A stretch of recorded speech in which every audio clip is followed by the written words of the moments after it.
دوسرا تو بڑی سوال پوچھ لیں جی. میرا سوال ہے کہ عام جو کتاباز رات کتاب فرماندے نے حضور دے جڑے صحابہ نے جویں شیخ کریمین نے مولا علی حضرت عثمان غنی وہ الفاظ استعمال کرتے ہیں کہ حضور نے فرمایا میرے غلاموں. کیا جملے درست نے؟ کیا حضور نے اپنی زندگی کے اندر شیخ کریمین کو غلام کبھی آخیا یا سمجھا؟ یہ بارے تھوڑی بتا. بس وہ مقصد ہے کہ کہہ دیا جاتا ہے. اب یہ لفظ جس طرح آپ نے تقاضا کیا کہ کیا نبی پاک صلی اللہ علیہ وآلہ وسلم نے کبھی اپنی مبارک زندگی میں اپنے صحابہ کو اپنے غلام کہا ہے؟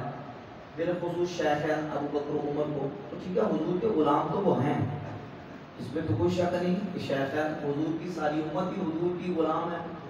جب امتی ہے تو امتی کا اپنے نبی کے ساتھ جو تعلق ہے وہ تو بالکل واضح ہے.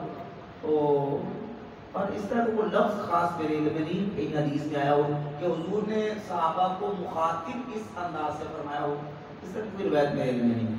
لیکن یہ کوئی اتنا ایپلیکیشن والا مسئلہ نہیں کہ اس پر اتنا بڑا اعتراض کیا جائے، اس طرح کی کوئی بات نہیں ہے. تقریر کے دوران گفتگو کے دوران یہ چیزیں بیان کے دوران ہو جاتی ہیں، کوئی بڑی بات نہیں ہے. اور یہ کوئی ایلیگیشن والی بات نہیں ہے کہ اس کے اوپر کوئی اعتراض کیا جائے. جی